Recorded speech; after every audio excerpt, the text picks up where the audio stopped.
Hello guys, तो आज हम स्टार्ट करते हैं chemical reactions of aldehyde and ketone. Aldehyde और कीटोन ये 5 टाइप की रिएक्शंस हो कर सकते हैं। आज की इस वीडियो में हम डिस्कस करेंगे फर्स्ट टाइप की रिएक्शंस, जिनको बोलते हैं हम न्यूक्लियोफिलिक एडिशन रिएक्शंस। इस वीडियो में हम न्यूक्लियोफिलिक एडिशन रिएक्शंस की मैकेनिज्म डिस्कस करेंगे और एग्जांपल्स के बारे में बात करेंगे। एग्जांपल्स का मतलब क्या है कि एडिशन ऑफ HCN का एल्डिहाइड और कीटोन के ऊपर जब एडिशन होता है तो वो न्यूक्लियोफिलिक एडिशन रिएक्शन होती है, या फिर एल्डिहाइड कीटोन के ऊपर NaHSO4 सोडियम बाइसल्फाइड का जब एडिशन होता है वो भी एक न्यूक्लियोफिलिक एसिड एडिशन रिएक्शन का एग्जाम्पल है।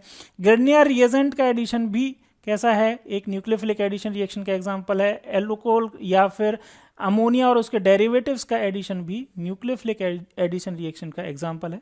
तो इन सभी एग्जाम्पल को भी आज की वीडियो में हम डिस्कस करेंगे।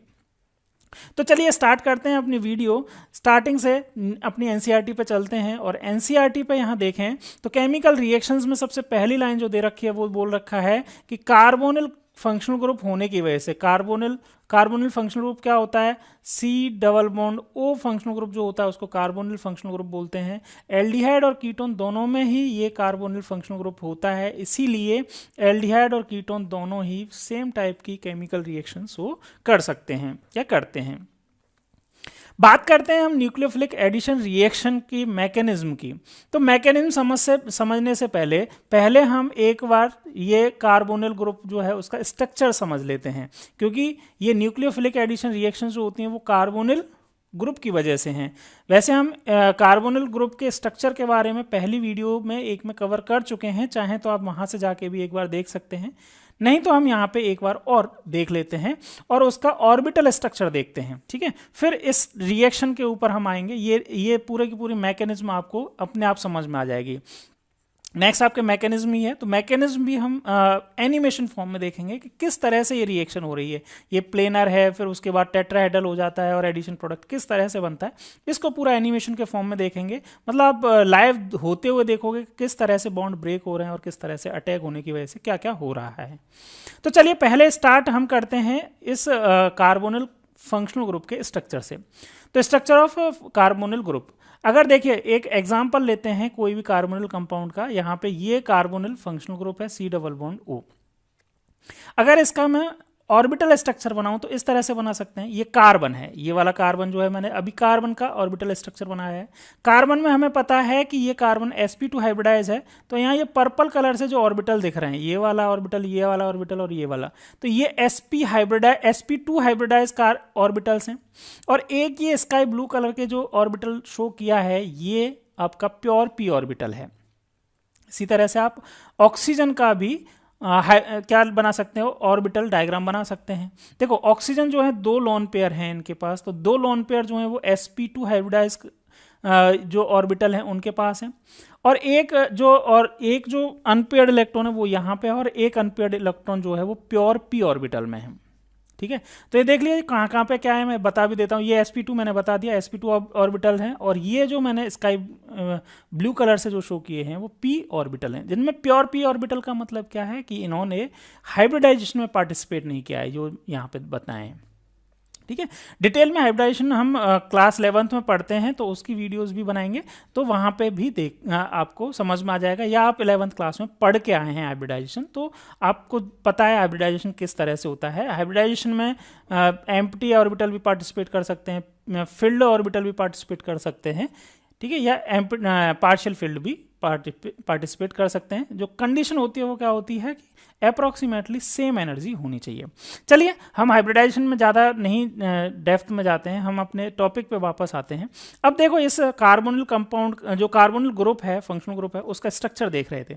तो यहाँ पे इस तरह से ये कार्बन का मैंने क्या बनाया है, एक ऑर्बिटल डायग्राम बना दिया, और ऑक्सीजन का भी ऑर्बिटल डायग्राम। अब जब बॉन्ड फॉर्म होते हैं ना, तो ये दो जो हैं, ये वाले sp2, ये sp2 एक हाइब्रिडाइज ऑर्बिटल जो कार्बन का है और ऑक्सीजन का sp2 हाइब्रिडाइज ऑर्बिटल जो हैं वो आपस में क्या करते हैं, ओवरलैप करते हैं, एक्सियल ओवरलैपिंग करते हैं, एक एक्सिस पे ओवरलैपिंग करते हैं और सिग्मा बॉन्ड फॉर्म कर देते हैं। देखो आपको पता ही है कि ये डबल बॉन्ड जो है उसमें एक पाई है और एक सिग्मा है, तो सिग्मा बॉन्ड का फॉर्मेशन हमने देख लिया किस तरह से हुआ। अब जो प्योर p ऑर्बिटल है ना, ये इनमें भी एक एक इलेक्ट्रॉन प्रेजेंट है, तो ये एक एक इलेक्ट्रॉन भी क्या करते हैं, पार्टिसिपेट करते हैं और क्या फॉर्म कर देते हैं। देखो ये दोनों एक दूसरे के ऊपर कोलैटरल या फिर पैरेलल ओवरलैपिंग होती है, क्योंकि ये दोनों पैरेलल हैं, ये एक दूसरे की तरफ आते हैं और इस तरह से यहाँ पे पाई बॉन्ड फॉर्म हो जाता है। तो इस तरह से ये कार्बोनिल कंपाउंड बन जाता है। यहाँ तक तो हमने फॉर्मेशन की बात की। अब देखो ना, ध्यान देना, समझना इसको ध्यान से। अब जैसे ही ये बॉन्ड फॉर्म हुआ, यहाँ पे आप देख रहे हैं कि ये पाई बॉन्ड जो है वो कैसे कोलैटरल या फिर पैरेलल ओवरलैपिंग से बने हैं, और कार्बन और ऑक्सीजन में ऑक्सीजन की इलेक्ट्रोनेगेटिविटी ज़्यादा होती है।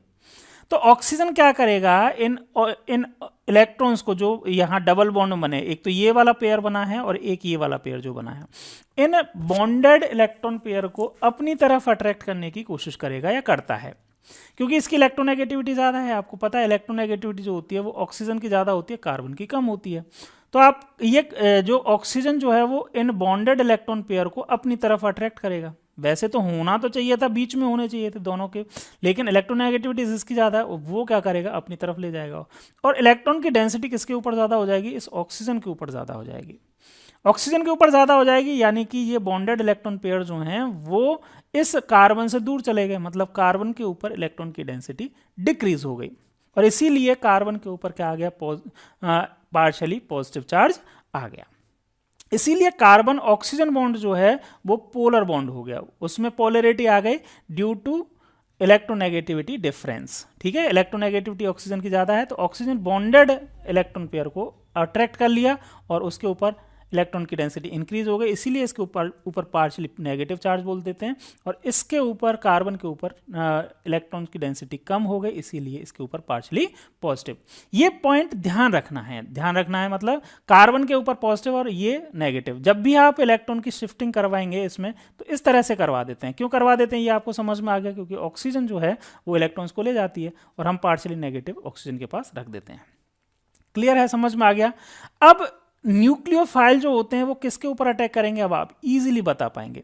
न्यूक्लियोफाइल का मतलब क्या है, न्यूक्लियोफाइल का मतलब है इलेक्ट्रॉन रिच स्पीसीज, रिएजेंट है ना, एक रिएजेंट है। देखो समझना है इसको ध्यान से, ये बेसिक चीजें हैं, ये ध्यान होनी चाहिए।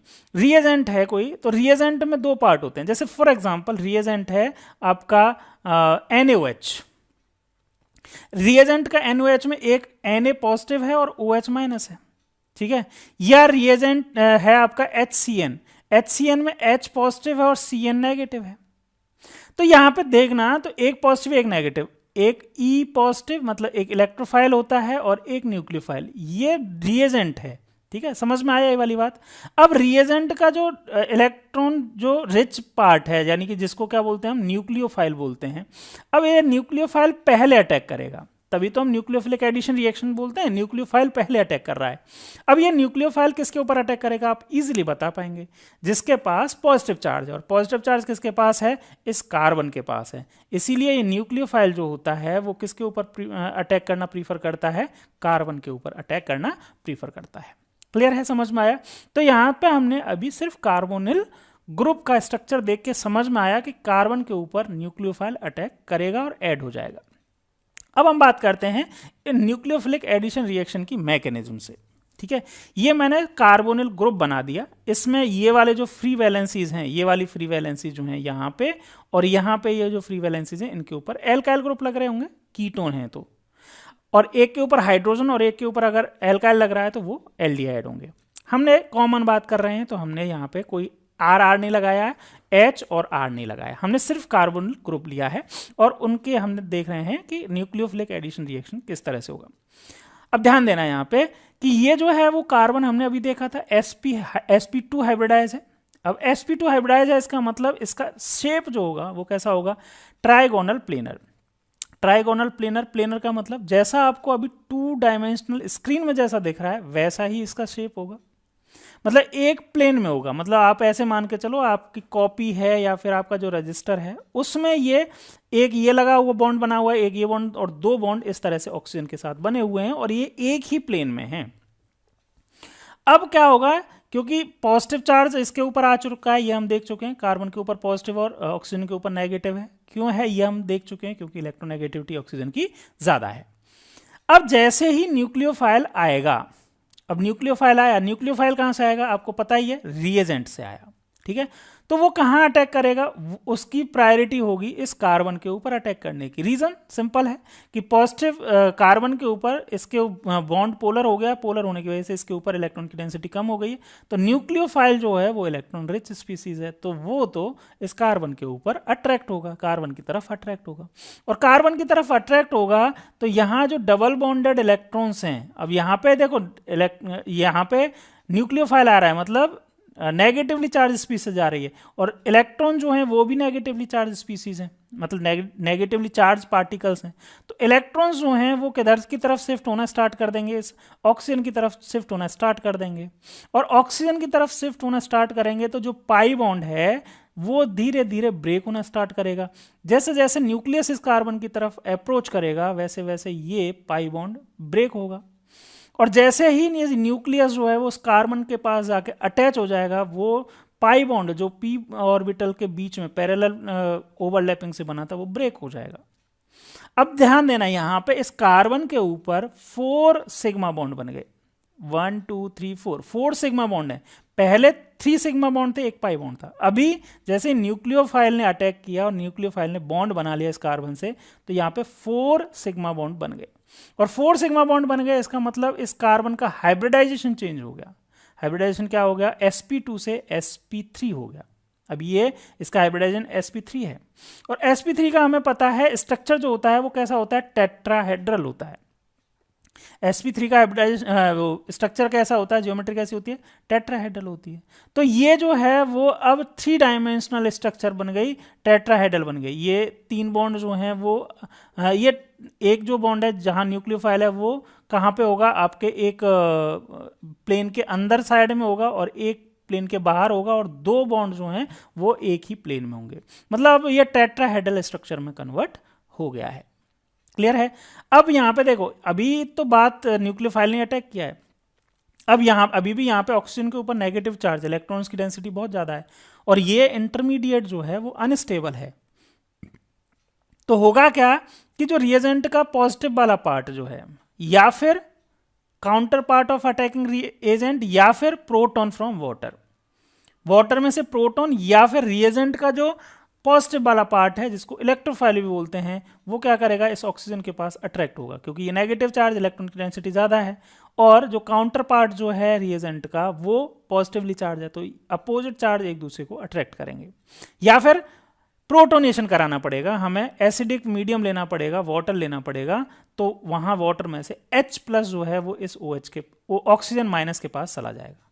चलो हम मान लेते हैं कि जनरल एग्जांपल कि वाटर का ही हाइड्रोजन जो है वो इस O के पास जाता है और H+ के फॉर्म में आएगा, और H+ के फॉर्म में क्या करेगा, एक ये आपस में बॉन्ड बना देंगे और ये हमारे पास न्यूक्लियोफिलिक एडिशन प्रोडक्ट फॉर्म हो जाएगा। क्लियर है, समझ में आ गया। न्यूक्लियोफिलिक एडिशन प्रोडक्ट हमें मिल गया है।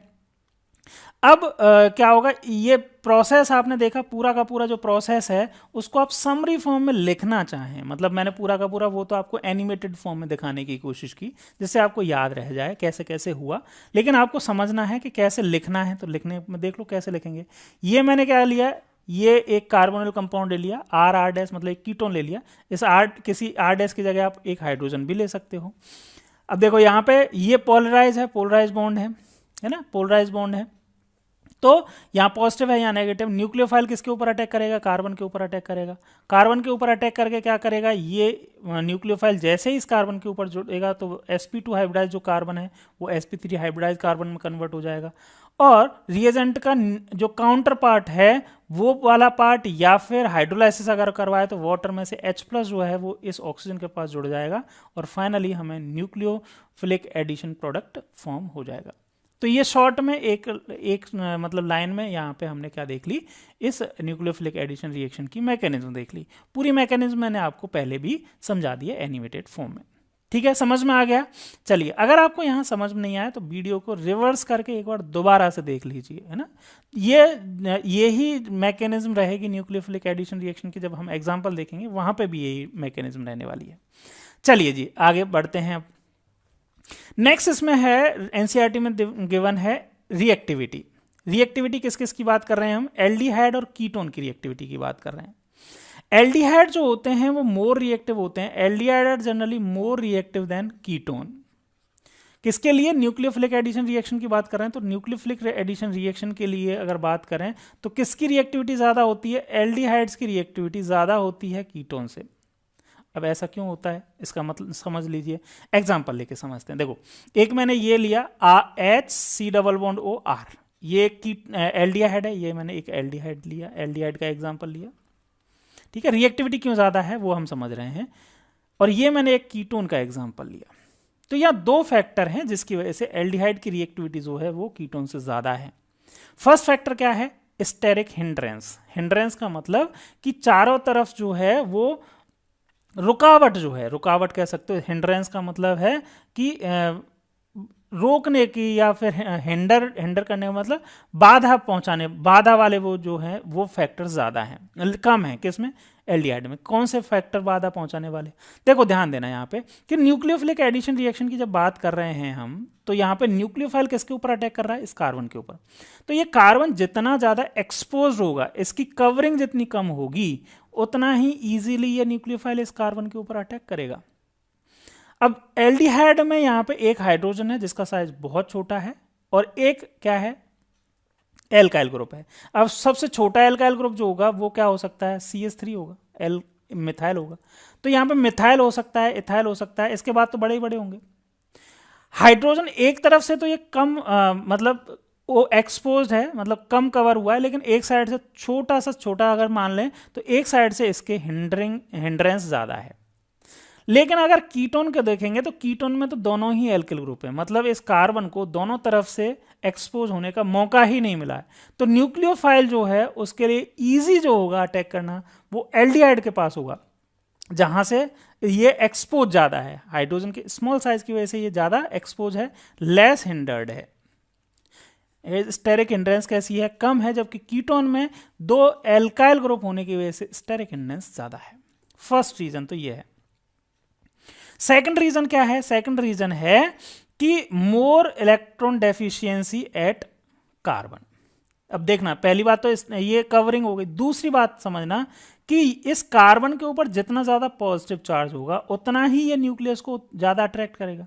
मतलब इलेक्ट्रॉन की डेंसिटी जितनी कम होगी, इलेक्ट्रॉन की डेफिशिएंसी जितनी कम होगी, मतलब उतना ही ज़्यादा पॉजिटिव चार्ज आएगा और उतना ही ये न्यूक्लियस इसके ऊपर अट्रैक्ट ज़्यादा होगा। अमाउंट ऑफ चार्ज ज़्यादा होना चाहिए इस न्यूक्लियस को अट्रैक्ट करने के लिए, न्यूक्लियोफाइल को अट्रैक्ट करने के लिए। अब ध्यान देना यहाँ पे कि यहाँ पे आप जानते हैं कि एल्काइल जो ग्रुप होते हैं, एल्काइल ग्रुप जो होते हैं वो प्लस आई इफेक्ट शो करते हैं।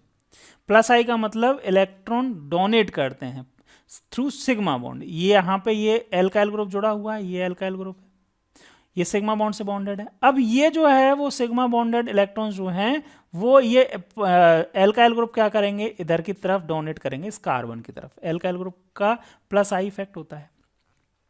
अब डोनेट करेंगे तो यहाँ पे जो इसकी डेफिशिएंसी है, या यूँ कह सकते हो पॉजिटिव चार्ज है, इलेक्ट्रॉन जो है अगर इसकी तरफ आते हैं कार्बन की तरफ तो इसको चार्ज को क्या करेंगे? कम करेंगे।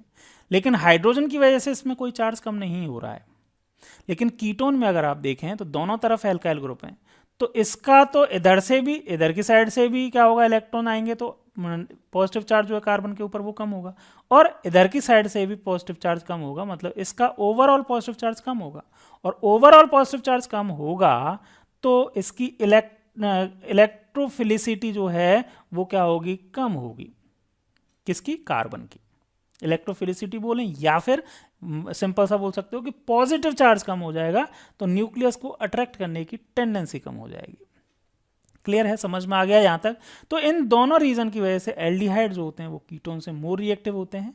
आप कीटोन के लिए भी बोल सकते हो, कीटोन के अगर रिस्पेक्ट में बात करना बोलें तो बोल सकते हैं कि कीटोन आर मोर हिंडर्ड है ना, स्टेरिक हिंड्रेंस कीटोन में ज़्यादा होती है, और दूसरा क्या बोल सकते हो, सेम इसको अपोजिट करके less electron deficiency at carbon, इस कार्बन के ऊपर इलेक्ट्रॉन डेफिशिएंसी कम है, पॉजिटिव चार्ज कम है, कम डेवलप होगा।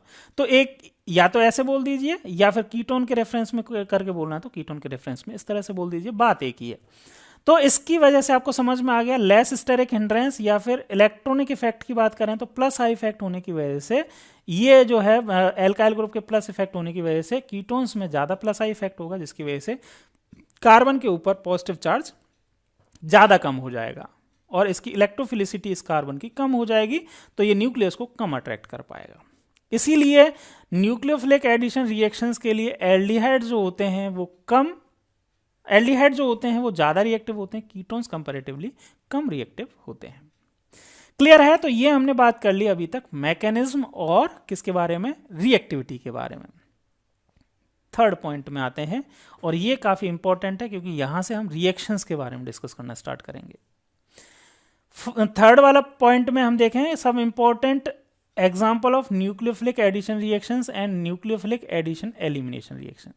तो इसमें फर्स्ट जो एग्जाम्पल है वो है एडिशन ऑफ साइनाइड, HCN का एडिशन। यहां हम 5 एग्जाम्पल डिस्कस करने वाले हैं, जिसमें फर्स्ट है न्यूक्लियोफिलिक एडिशन रिएक्शन का HCN।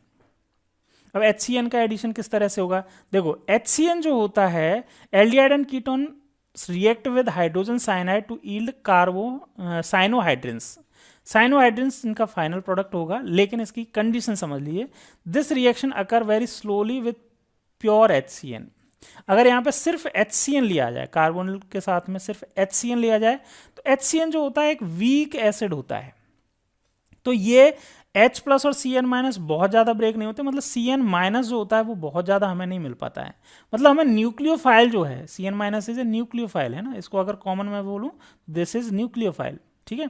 तो न्यूक्लियोफाइल जो होता है वो बहुत कम ऑब्टेन हो पाता है, लेकिन अगर हम किससे कैटलाइज करवा दें, इसको अगर बेस से कैटलाइज करवा दें, तो जनरेशन ऑफ साइनाइड आयन क्या हो जाएगा, फास्ट हो जाएगा। देखो HCN फर्स्ट स्टेप में वही है, HCN की रिएक्शन जब OH से करवाते हैं, OH का मतलब बेस की प्रेजेंस में करवाते हैं, तो ये बेस क्या करता है, इस HCN मतलब H प्लस को क्या करता है, अपनी तरफ ले जाए, क्या करता है, न्यूट्रलाइज कर देता है और H2O बना देता है, और Cn माइनस प्रोड्यूस करता है। जो Cn माइनस अपने आप HCl के ऑटो डिसोसिएशन से या सेल्फ डिसोसिएशन से उतने नहीं मिल सकते हैं, वो एसिड की प्रेजेंस में काफ़ी ज़्यादा अमाउंट में आपको HCN मिलेंगे। और हमें क्या चाहिए, न्यूक्लियोफाइल ही चाहिए इस कार्बोनिल कंपाउंड पे अटैक करने के लिए, ठीक है। तो अब न्यूक्लियोफाइल हमें मिल गया है, अब तो सिंपल सा हो गया है कि यहाँ पे ये न्यूक्लियोफाइल किसके ऊपर अटैक करेगा, इस कार्बोनिल कंपाउंड के कार्बन के ऊपर अटैक करेगा, और कार्बोनिल कंपाउंड के कार्बन के ऊपर अटैक किया, यहाँ पे O नेगेटिव बना, इंटरमीडिएट बना था। अब नेक्स्ट स्टेप में आप H plus ion, H plus मतलब हाइड्रोलाइसिस करा दोगे, हाइड्रोलाइसिस करा देंगे तो हमारे पास क्या बन जाएगा, ये साइनोहाइड्रिन, मतलब इस O माइनस के ऊपर H प्लस आ जाएगा, अटैक करेगा और साइनोहाइड्रिन्स बन जाएंगे।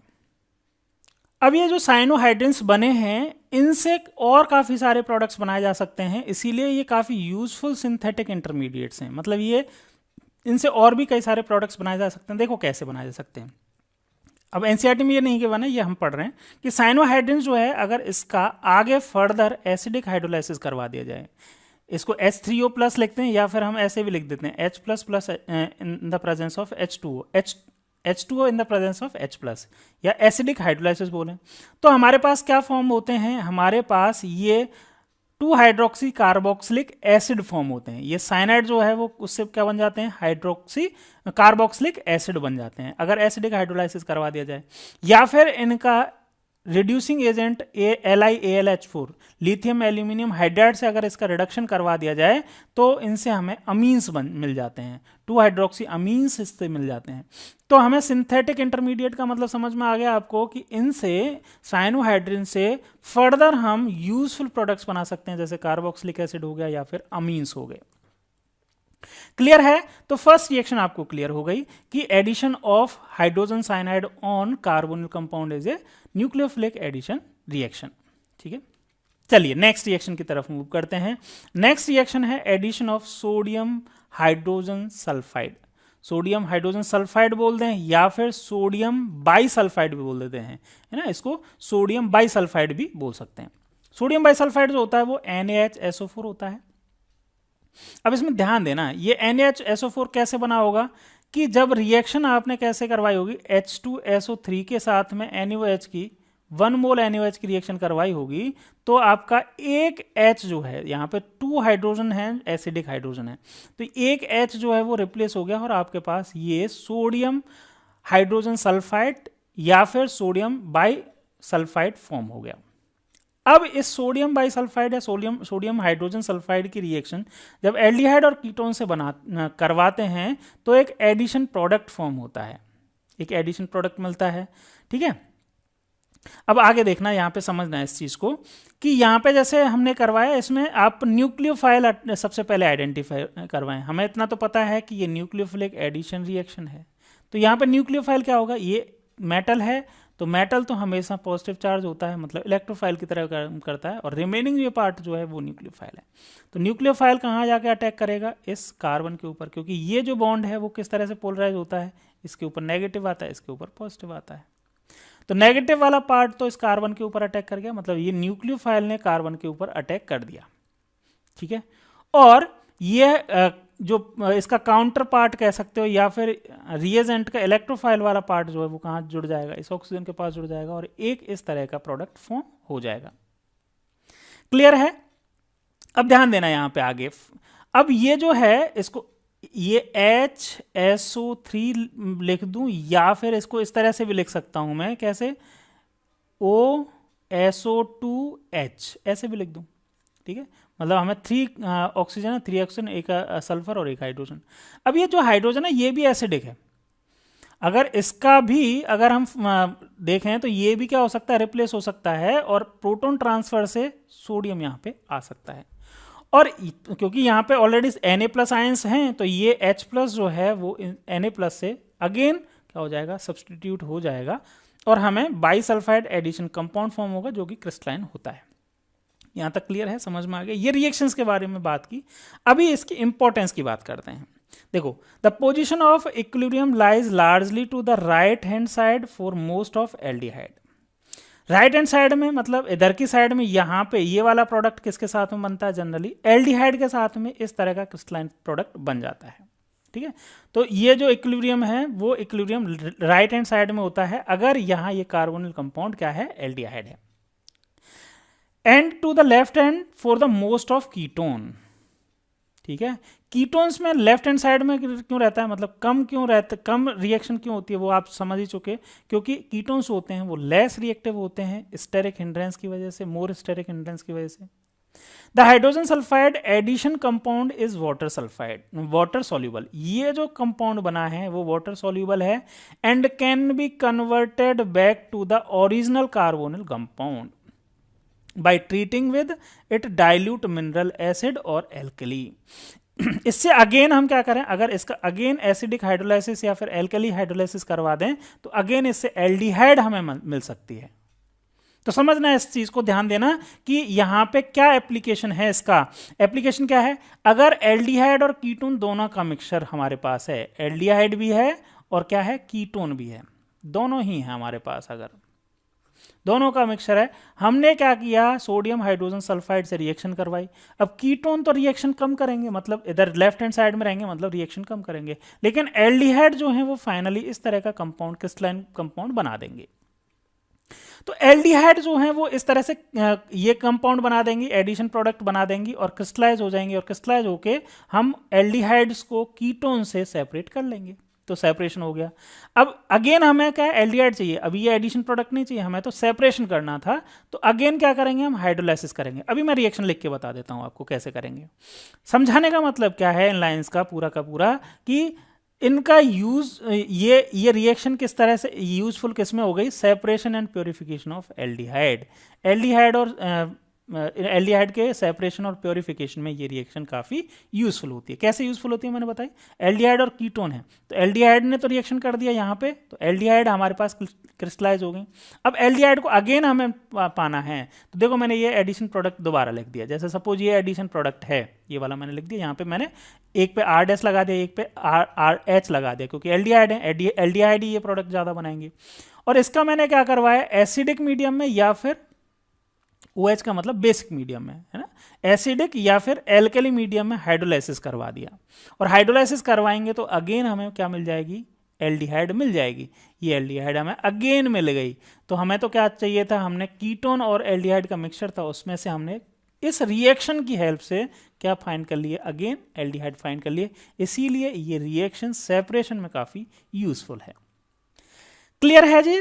तो हमने ये सेकंड रिएक्शन के बाद बात की, ये भी addition of sodium hydrogen sulphide भी एक न्यूक्लियोफिलिक एडिशन रिएक्शन होती है। चलिए नेक्स्ट मूव करते हैं थर्ड रिएक्शन की तरफ। और थर्ड रिएक्शन जो एनसीईआरटी में गिवन है वो है एडिशन ऑफ ग्रिग्नियर रिएजेंट।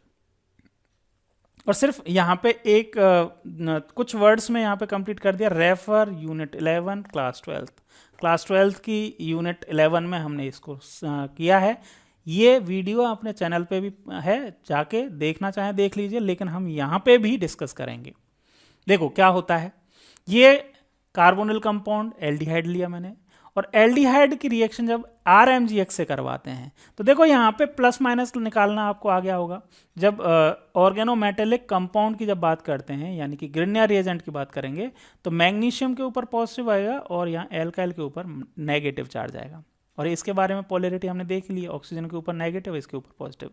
बस आपको क्या करना है, अपोजिट चार्जेस को ऐड कर देना है। किस तरह से, इस तरह से, ठीक है। R जो है वो इस कार्बन के ऊपर अटैच होगा और ऑक्सीजन नेगेटिव चार्ज हो गया तो इसके ऊपर ये वाला पार्ट अटैक हो करेगा, ठीक है।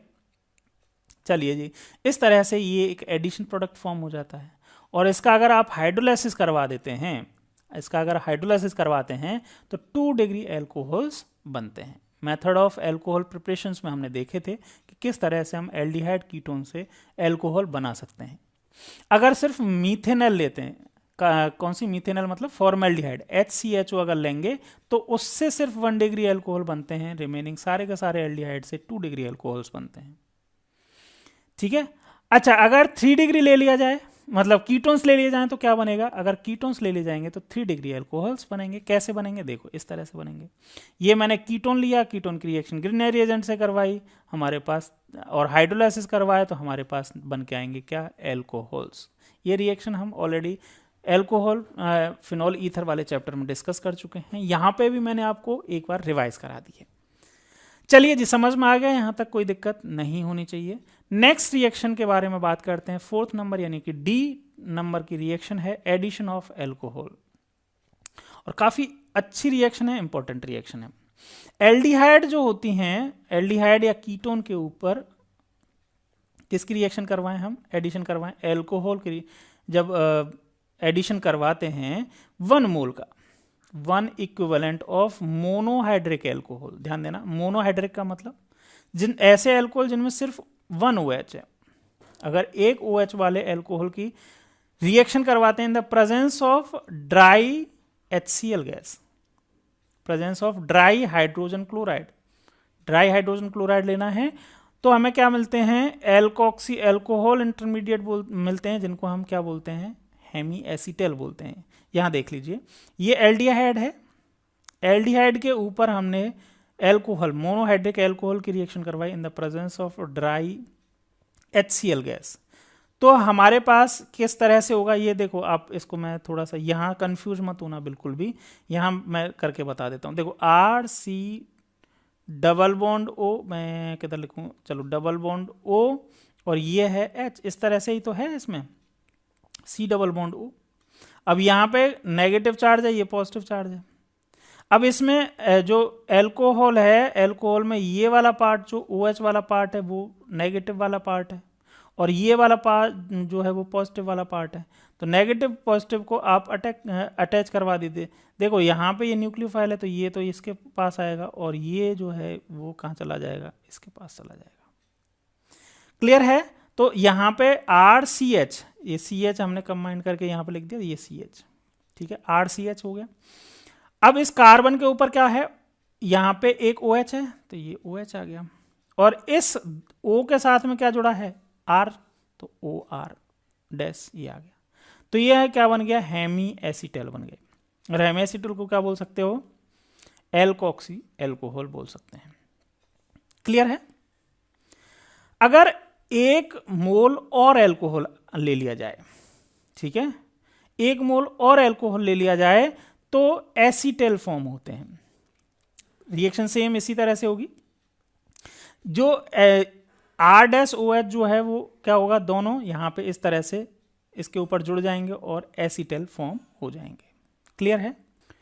अब बात करते हैं कीटोन पे किस तरह से होता है। तो कीटोन्स जो होते हैं, ketone react with ethylene glycol under the similar condition to form cyclic product known as ethylene glycol ketal. देखो किस तरह से, ये कीटोन है और कीटोन के ऊपर डाइहाइड्रिक एल्कोहल, मतलब जिसमें 2 OH प्रेजेंट हैं, वो इसको हम क्या बोलते हैं, इसका नेम क्या है, इथाइलिन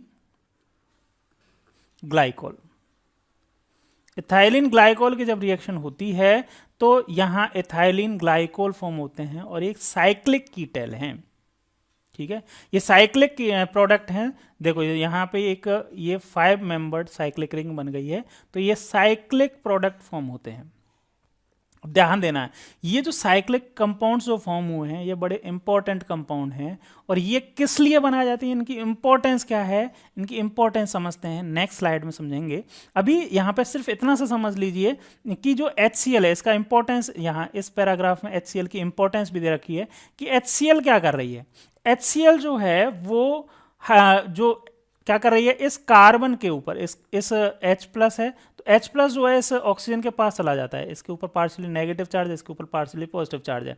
लेकिन कीटोन के केस में इसकी प्लस आई इफेक्ट की वजह से इन एल्काइल ग्रुप के इसकी इलेक्ट्रोफिलिसिटी जो है इस कार्बन की वो कम हो गई है, मतलब पॉजिटिव चार्ज कम हो गया है।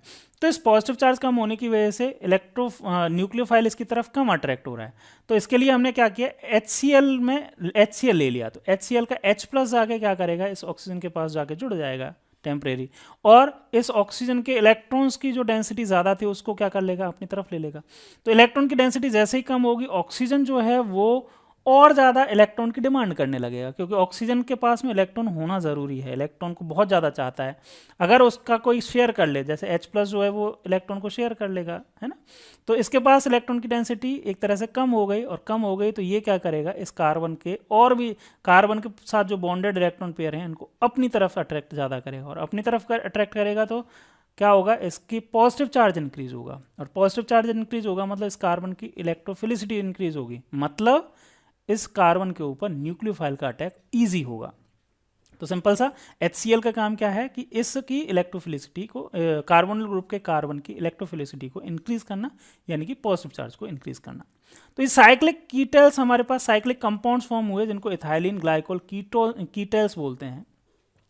और ये रिएक्शन जो होती है वो काफ़ी इंपॉर्टेंट रिएक्शन होती है। किस में इंपॉर्टेंट होती है देखना समझना। Acetal and ketal are less reactive toward oxidation and reduction, hence these are used for as protecting group 4 carbonyl compound।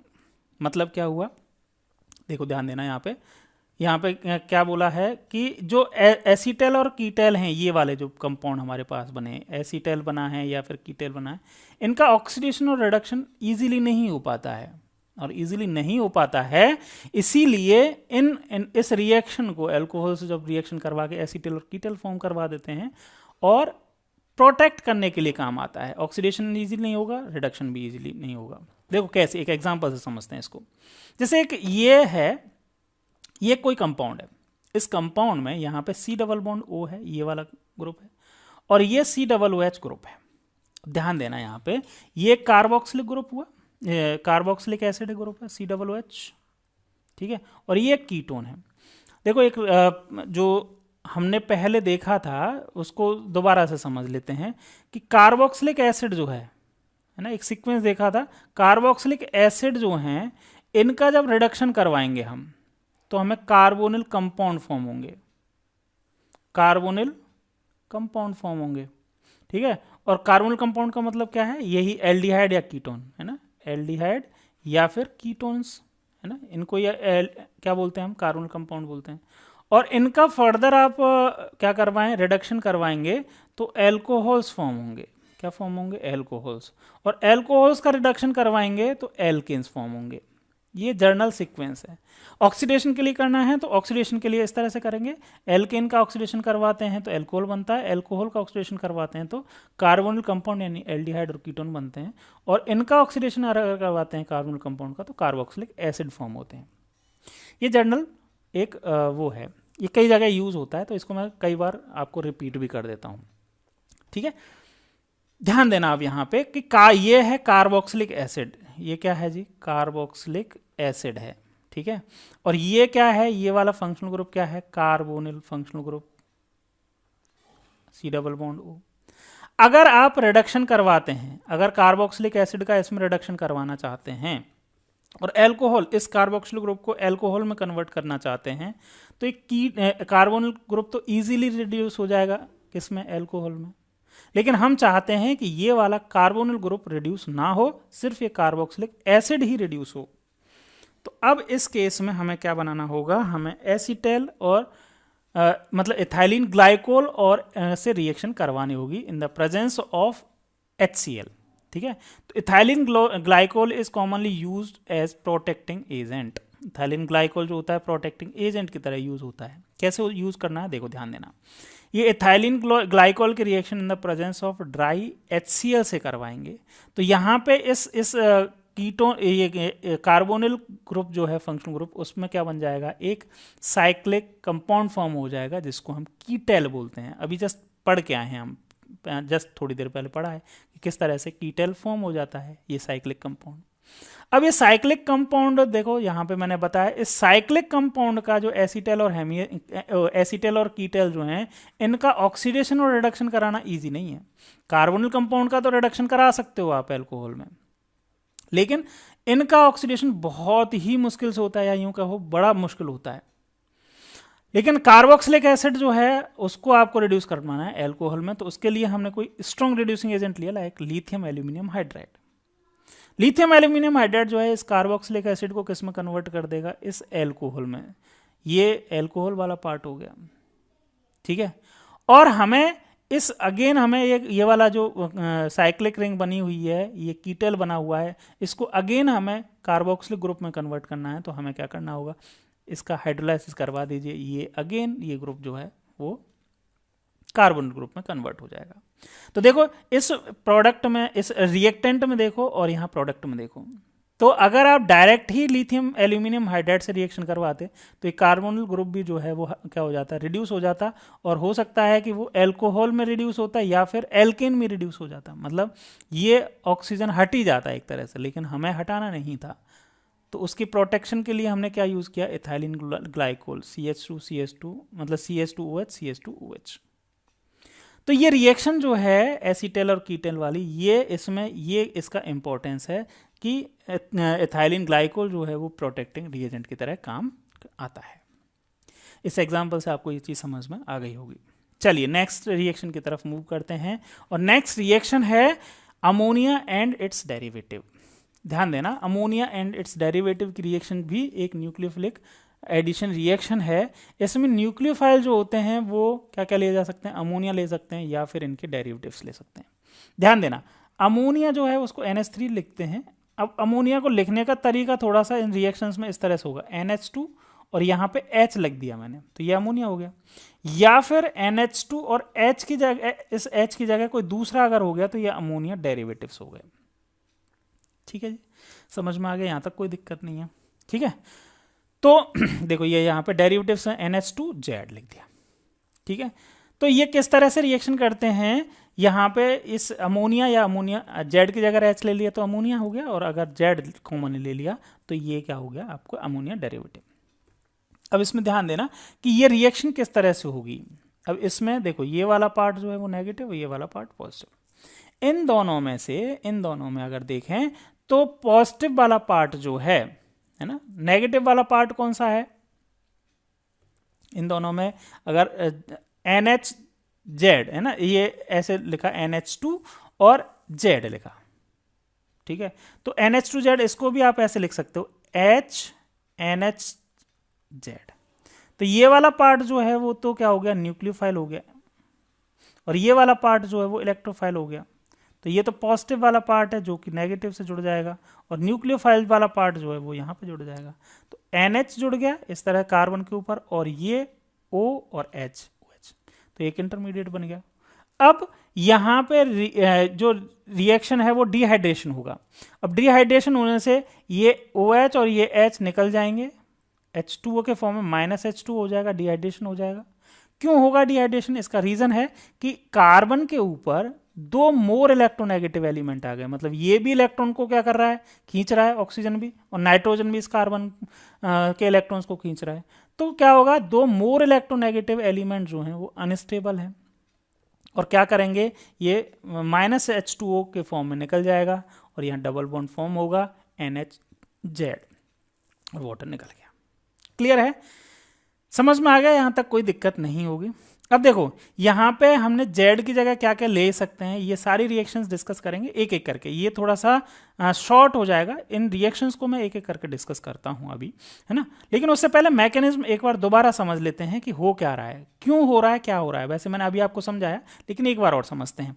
देखो इसमें ये कार्बोनिल कंपाउंड को हमने partially positive partially negative polar bond है, ये हम देख चुके हैं। अमोनिया है, अमोनिया के ऊपर लोन पेयर इलेक्ट्रॉन्स हैं, इसीलिए NH3 अगर लिया है तो न्यूक्लियोफाइल की तरह NH3 काम करेगा, और ये अटैक किसके ऊपर कर देगा, इस कार्बन के ऊपर अटैक करेगा, और इंटरमीडिएट इस तरह से बन जाएगा। और इंटरमीडिएट जैसे ही बनेगा तो नेक्स्ट स्टेप में प्रोटॉन ट्रांसफर होगा, ठीक है। प्रोटॉन ट्रांसफर होने का रीजन क्या है, प्रोटॉन ट्रांसफर यहाँ पे इसलिए हो रहा है क्योंकि यहाँ पे ऑक्सीजन के ऊपर नेगेटिव चार्ज आ रखा है, और ये H+ जो है वो इस कार्बन के ऊपर, इस ऑक्सीजन के ऊपर चला जाएगा, और ये इस तरह से नेक्स्ट स्टेप में NH2 बन के रह जाएगा। अब मैंने अभी जैसा बताया कि इस कार्बन के ऊपर क्या है, एक ये ऑक्सीजन और ये नाइट्रोजन, तो दो मोर इलेक्ट्रोनेगेटिव एलिमेंट हैं, और sp3 हाइब्रिडाइज कार्बन के ऊपर दो मोर इलेक्ट्रोनेगेटिव एलिमेंट अनस्टेबल होते हैं। इसीलिए इनमें से क्या होगा, डिहाइड्रेशन होगा, ये H2O निकल जाएगा, और इस तरह से ये बॉन्ड जो है, ये बॉन्ड ब्रेक होगा, ब्रेक होके ये माइनस, ये वाला पूरा का पूरा, यहाँ पे इस बॉन्ड में दो इलेक्ट्रॉन है, इन दोनों इलेक्ट्रॉन को लेके OH आएगा, और H+ यहाँ से निकल जाएगा, यहाँ से H+, और यहाँ से ये OH जो है इन दोनों इलेक्ट्रॉन को लेके चला जाएगा। और ये दोनों इलेक्ट्रॉन जो इस नाइट्रोजन और इस हाइड्रोजन के बीच में थे, ये दोनों इलेक्ट्रॉन जो हैं वो क्या होंगे, ये दोनों इलेक्ट्रॉन इस नाइट्रोजन के पास आएंगे, और नाइट्रोजन इन दोनों इलेक्ट्रॉन के साथ में क्या कर देगी, डबल बॉन्ड फॉर्म कर देगी। देखो ये इस नाइट्रोजन के पास आएंगे, और नाइट्रोजन जो है वो डबल बॉन्ड फॉर्म करके, और ये फाइनली हमें एमीन्स मिल जाएंगे। कार्बन डबल बॉन्ड NH जो होता है इनको हम बोलते हैं एमीन, कार्बन और NH2 होता है तो उनको बोलते हैं अमीन। तो ये क्या बन गए, हमारे पास एमीन बन गए, ठीक है। तो ये हमने पूरी प्रोसेस देखी, ये रिएक्शन है। अब इस प्रोसेस में जो यहाँ पे मैंने NH3 लिया है, तो इसकी जगह क्या ले सकते हैं, Z, H की जगह क्या लिख सकते हो आप, Z लिख सकते हो। अब Z की जगह क्या क्या ले सकते हैं, ये सारे ले सकते हैं। अगर H ही लिया है तो ये एमीन्स बन गए हमारे पास, ठीक है। ये हमने रिएक्शन देख लिया किस तरह से हुई है। लेकिन अगर Z ही लिया है सपोज, तो ओवरऑल इस रिएक्शन में हो क्या रहा है, इस रिएक्शन को समझना, तो इस इनिशियल वाले प्रोडक्ट को, कार्बोनिल कंपाउंड को, और एमीन यानी फाइनल प्रोडक्ट को आप देखेंगे तो आपको देख के पता चलेगा कि डबल बॉन्ड O हटा है और डबल बॉन्ड NH लग गया है। अब अमोनिया है तो H लग रहा है, लेकिन अगर होता क्या, डेरिवेटिव होता, अमोनिया डेरिवेटिव होता तो NHZ ये लग जाता। यही तो हुआ, डबल बॉन्ड O हटा है, डबल बॉन्ड ONR लग गया। अमोनिया है तो NZ की जगह H लगा हुआ है, बस सिंपल सी इतनी सी बात है। क्लियर है। तो यहां पे ये रिएक्शंस जो रिमेनिंग रिएक्शंस हैं इनको देखते हैं एक एक करके। तो देखो मैंने जैसा अभी बताया कि ओवरऑल इस रिएक्शन में addition of ammonia and derivative में हो क्या रहा है कि डबल बॉन्ड O हटा है और डबल बॉन्ड NZ लग गया, डबल बॉन्ड NZ लग गया। अब देखो कैसे लगेगा। सबसे पहली रिएक्शन अमीन्स के साथ में, अमीन के मतलब यहाँ पे ये अगर Z की जगह R लग जाए तो ये अमीन होगा, RNH2 जो होता है अमीन होता है। तो इसमें क्या करना क्या है, सिंपल सा काम करना है कि इस डबल बॉन्ड को हटाना है और ये वाला जो है ये H2O के फॉर्म में निकाल देना है और डबल बॉन्ड N लगा देना है, मतलब ये लगा दिया, डबल बॉन्ड NR लगा दिया, ठीक है। और ये हमारे पास क्या बन गया, सब्सटीट्यूटेड इमीन्स बन गया। यहाँ पे H होता तो इमीन्स होता, लेकिन H हट गया, R लग गया, तो सब्सटीट्यूटेड इमीन्स बोलेंगे। और इसका बहुत ही कॉमन, ज़्यादा फेमस कॉमन नेम है सिफ्स बेस। तो ध्यान रखें इसको कि जो सब्सटीट्यूटेड अमीन होते हैं इन्हीं को हम क्या बोलते हैं, सिफ बेस बोलते हैं। तो ये सिफ बेस हमारे पास फॉर्म हो गया। क्लियर। नेक्स्ट रिएक्शन जो है, जो हमने टेबल में अभी देखे थे, उसमें है हाइड्रोक्सिल अमीन के साथ में रिएक्शन। हाइड्रोक्सिल अमीन क्या होती हैं, NH2 और Z की जगह OH आ जाए तो इनको हाइड्रोक्सिल अमीन बोलते हैं। रिएक्शन सेम ही होनी है, यहाँ से H2 निकलेगा, N डबल बॉन्ड, यहाँ इस कार्बन के साथ डबल बॉन्ड NOH बन जाएगा, तो ये बन गया। और इसको क्या बोलते हैं हम, ऑक्सिम बोलते हैं। तो इनका नेम आप याद रखें, ये काफ़ी ज़्यादा इंपॉर्टेंट है। कार्बोनिल कंपाउंड इसीलिए ज़्यादा इंपॉर्टेंट हो जाता है, इसमें काफ़ी सारे आपके पास कॉमन नेम आते हैं। तो हाइड्रोक्सिल अमीन के साथ में एल्डिहाइड रिएक्शन करके क्या फॉर्म करते हैं, ऑक्सिम्स फॉर्म करते हैं, ठीक है। नेक्स्ट रिएक्शन देखते हैं। नेक्स्ट रिएक्शन जो है वो क्या है कि अगर हाइड्राजीन के साथ में रिएक्शन देखें, हाइड्रोजन के साथ में रिएक्शन किस तरह से होगी, देखो हाइड्रोजन जो होती है NH2 होती है, तो इसमें से एक H2 और एक O, H2 के फॉर्म निकल जाएगा, रिमेनिंग जो पार्ट बचेगा वो क्या बन जाएगा, हाइड्राजोन बन जाता है। ये भी काफ़ी इंपॉर्टेंट है, कॉमन नेम है तो काफ़ी इंपॉर्टेंट हो जाते हैं इसीलिए। तो एल्डिहाइड के साथ में हाइड्रोजन रिएक्शन करके, ये हाइड्रोजन का पहले तो स्ट्रक्चर ही याद रखें। हाइड्रोजन जो होता है NH2 जो होता है उसको हाइड्रोजन बोलते हैं, और इसकी रिएक्शन जब एल्डिहाइड से करवाते हैं तो हाइड्राजोन बनते हैं। हाइड्राजोन को मतलब कार्बन डबल बॉन्ड N, मतलब इस हाइड्रोजन जो है H2 जो है वो एल्डिहाइड के ऑक्सीजन से हट गया है, ऑक्सीजन के साथ में वाटर के फॉर्म में निकल गया और रिमेनिंग पार्ट एल्डिहाइड का जुड़ गया, तो इसको हाइड्राजोन बोलते हैं। और नेक्स्ट रिएक्शन जो है वो है रिएक्शन विद क्या, फिनाइल हाइड्राजीन, यहाँ पे कवर हो गया। फिनाइल हाइड्राजीन के साथ में रिएक्शन, फिनाइल हाइड्राजीन मतलब कि एक H जो है इस हाइड्राजीन में से अगर फिनाइल से सब्सटीट्यूट हो गया तब रिएक्शन करवाएं तो फिनाइल हाइड्राजीन होती है। तो फिनाइल हाइड्राजीन के साथ में रिएक्शन करके जो फॉर्म होता है उसको बोलते हैं फिनाइल हाइड्राजोन। थोड़ा थोड़ा सिमिलियर है, सब में हो क्या रहा है, देखो डबल बॉन्ड O हटा और N डबल बॉन्ड N और बाकी वाला जो Z वाला पार्ट है वो लग गया, तो इसको क्या बोलते हैं, फिनाइल हाइड्राजोन। ये रिएक्शंस इसीलिए इंपॉर्टेंट हो जाती हैं, इनके कॉमन नेम काफ़ी ज़्यादा फेमस हैं इसीलिए। नेक्स्ट और लास्ट जो रिएक्शन है वो है रिएक्शन विद 2,4-डाइनाइट्रोफिनाइल हाइड्राजीन। देखो ये फिनाइल है और इसके सेकंड और फिनाइल है, फिनाइल के सेकंड और 4 पोजीशन पे नाइट्रो लगा, तो 2,4-डाइनाइट्रोफिनाइल हाइड्राजीन के साथ में रिएक्शन करेंगे। रिएक्शन सेम ही होगी, ये ऑक्सीजन और ये हाइड्रोजन रिमूव हो जाएंगे और रिमेनिंग पार्ट जो हैं वो आपस में ज्वाइन हो जाएंगे, और प्रोडक्ट जो फॉर्म होता है वो फॉर्म होगा हमारे 2,4-डाइनाइट्रोफिनाइल हाइड्राजोन। तो हाइड्राजीन जो होती है वो हाइड्राजोन में कन्वर्ट हो रही है, ठीक है। और इसका कलर जो होता है वो ऑरेंज रेड प्रेसिपिटेट फॉर्म होता है, और इसको use for test of carbonyl compound. ये जो टेस्ट है 2,4-डाइफिनाइल हाइड्राजीन टेस्ट जो है वो कार्बोनिल कंपाउंड के डिटेक्शन के लिए यूज किया जाता है। इसको इस टेस्ट को बोलते हैं शॉर्ट में 2,4-DNP। DNP का मतलब डाई, D का मतलब डाई, नाइट्रो मतलब N मतलब नाइट्रो, P मतलब फिनाइल हाइड्राजोन। तो शॉर्ट में इसको 2,4-DNP बोलते हैं। 2,4-DNP टेस्ट जो होता है वो कार्बोनिल कंपाउंड के आइडेंटिफिकेशन में यूज किया जाता है। तो ये रिएक्शंस हुई, हमने कौन सी रिएक्शन पढ़ रहे हैं अभी, ये इसमें पहले तो 5 रिएक्शंस डिस्कस की, किसकी, न्यूक्लियोफिलिक एडिशन रिएक्शन की, और लास्ट वाली जो रिएक्शन थी ammonia, addition of ammonia and derivative, इसमें हमने अगेन 5 रिएक्शंस डिस्कस की हैं ये वाली, ठीक है। तो डिफरेंट हमने ये रिएक्शन डिस्कस की, किसके बारे में, मतलब न्यूक्लियोफिलिक एडिशन रिएक्शन की। एक और रिएक्शन है रिएक्शन विद सेमी कार्बाजाइड। अब सेमी कार्बाजाइड क्या होता है, NH, ये तो NH2 हाइड्राजीन है, अब इसका एक हाइड्रोजन जो है C double bond O NH2, मतलब एमाइड ग्रुप से सब्सटीट्यूट कर दिया जाए, और इसकी रिएक्शन जब एल्डिहाइड से करवाते हैं तो रिएक्शन इसी तरह से होती है, H2 निकलता है, रिमेनिंग पार्ट ज्वाइन हो जाते हैं, और इसको बोलते हैं सेमी कार्बाजोन। और सेमी कार्बाजोन जो होता है वो काफ़ी अच्छा क्वेश्चन यहाँ से एक और बनता है, ये सेमी कार्बाजोन है, ठीक है। तो ये तो रिएक्शन तो सिंपल है, इस तरह से जैसे हम अभी पैटर्न में करते आ रहे हैं वैसे ही है, लेकिन एक क्वेश्चन यहाँ से इंपॉर्टेंट बनता है।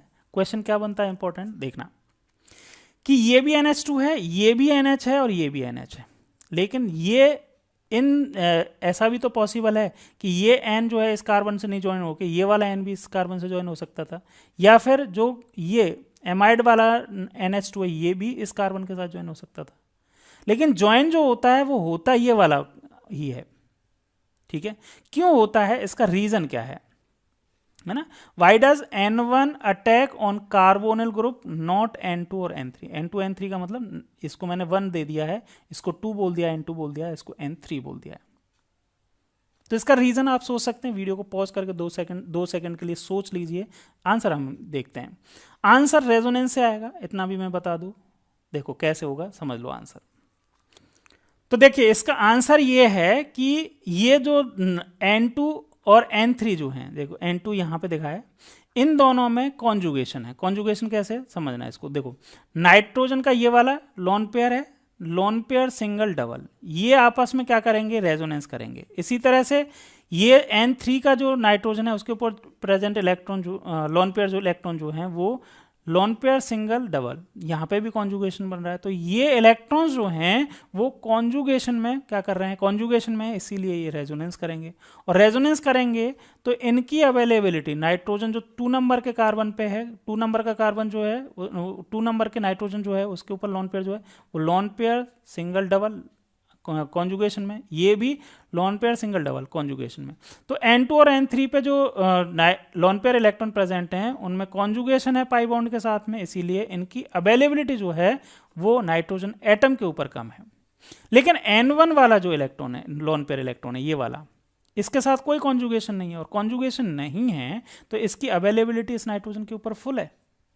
अब ध्यान देना, फुल होने से क्या है कि ये जो है वो इजी, इसके ऊपर एक तरह से इलेक्ट्रॉन डेंसिटी इस नाइट्रोजन के ऊपर ज़्यादा है, और ज़्यादा है तो यहाँ पे तो हम न्यूक्लियोफिलिक एडिशन रिएक्शन की बात कर रहे हैं। तो भाई न्यूक्लियोफाइल, गुड न्यूक्लियोफाइल कौन होगा, जिसके पास जितना ज़्यादा नेगेटिव इलेक्ट्रॉन डेंसिटी ज़्यादा होगी, और इलेक्ट्रॉन डेंसिटी किसके ऊपर सबसे ज़्यादा है, इस नाइट्रोजन, फर्स्ट नाइट्रोजन के ऊपर, क्योंकि सेकेंड और थर्ड वाले तो कॉन्जुगेशन में होने की वजह से रेजोनेंस कर रहे हैं, और रेजोनेंस कर रहे हैं तो इनकी अवेलेबिलिटी जो है इस नाइट्रोजन के या इस नाइट्रोजन के ऊपर कम है। इसीलिए ये वाला जो नाइट्रोजन है उसकी अवेलेबिलिटी, लोन पेयर इलेक्ट्रॉन्स की अवेलेबिलिटी ज़्यादा होने की वजह से ये वाला नाइट्रोजन जो है वो मोर न्यूक्लियोफिलिक नेचर का है। इसीलिए जो अटैच होगा जो न्यूक्लियोफाइल की तरह वो कौन सा नाइट्रोजन होगा, फर्स्ट नंबर का नाइट्रोजन होगा। क्लियर है। तो ये एक माइंड में क्वेश्चन आ सकता था कि ये ही नाइट्रोजन हमने क्यों अटैच किया है, क्योंकि NH2 तो ये भी है ना, ये तो चलो NH है, लेकिन NH ये है, मतलब लोन पेयर ही हमें जब अटैच करवाना है तो ये भी अटैच करवा सकते थे, तो हमें इसका रीज़न पता होना चाहिए।